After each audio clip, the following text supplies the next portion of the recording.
Hi there, I'm Emma at Blue Philanthropy, and I'm joined today by Heather Nelson from BridgeRaise. Heather is an expert in corporate partnerships, and she's here to talk with us about 3 ways that corporate fundraising can help grow your major gifts. So welcome, Heather. Thanks for joining us. Hi, Emma. Glad to be here. So let's hop straight into the topic. It's one I'm super excited about. Tell us your top way that corporate fundraising can work together to grow your major gifts. Well, you know, Emma, I think for all of us fundraisers, we know that relationships are at the core of everything. So I always am talking to people about when you're getting involved in corporate fundraising, it's about building a relationship. And too often we can fall back into this very transactional thinking around corporate fundraising where, you know, you're filling out an application. It's just like a very impersonal thing. But when you really think about building a relationship and connecting with the person and having a conversation, you can often find out very interesting things about them, which might lead to identifying a major donor. I mean, if you're talking to senior level leaders at a company, these individuals can be prospects for major gifts. So I always think that the really strong fundraisers that are thinking about all the different ways that you can give to their cause or charity are always ready to pivot if the conversation all of a sudden reveals itself to be a major giving possibility. So I'm like, if you're connecting, if you're asking questions, you're having a really great conversation, and this person turns into a major gift prospect, that might be worth more than the corporate partnership, or maybe both can happen, which is, you know, obviously the best win. I love this idea of breaking down those walls between our silos and thinking about fundraising really holistically, because it always results in raising more money for your mission. So I love that. That's a great idea. Right. Yeah, for sure.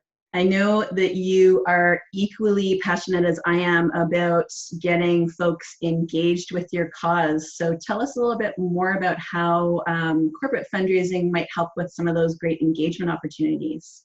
For sure. I mean, I think that, you know, we all know that the closer you bring people to your organization, the more likely they are to give and the more they're going to give.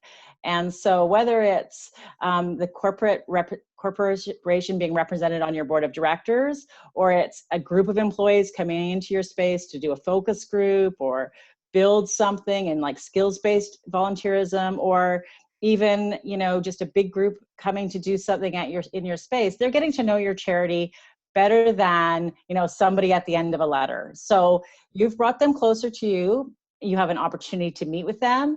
And at that point, you have the opportunity to start building a relationship and building that relationship towards whatever might be coming next, which could be a major gift for sure. It could be a legacy gift.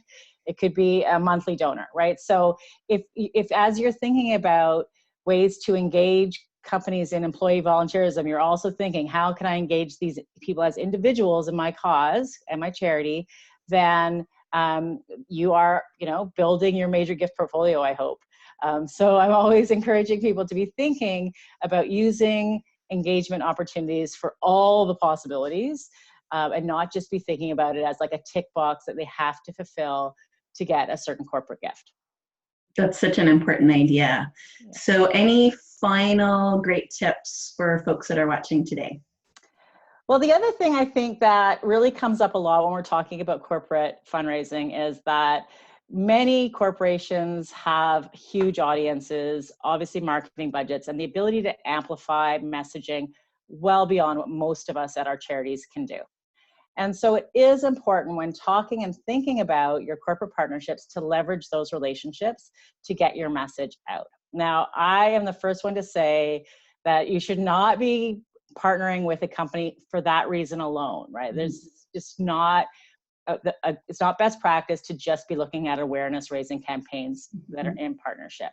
There should always be a financial investment. However, if that is a part of the relationship, raising your visibility as a charity through the channels of a company helps raise your profile overall, and often can lead to just reinforcing the positive gifts that have already happened, and also bringing more people into your community. So I do love using corporate partnerships, like awareness, as one component of a really full partnership program between the company and the charity. Excellent. Well, thank you so much. If you're interested in what Heather is saying today, you can actually delve a little deeper into this topic. Heather is doing a guest article on my blog at 𝗃𝗵𝗀𝗲𝗄𝐺.com, so you can read a little bit more there. And Heather, where can folks find out more about you and your work? Sure. I mean, I love to have people join my community. I tweet at HeatherNelson12, or you can find me www.BridgeRaise.com, and I do regular blogs through there, and you can sign up and get them straight to your email. Excellent. Well, thank you so much, and thank you folks for watching, and we'll see you next week. Thanks.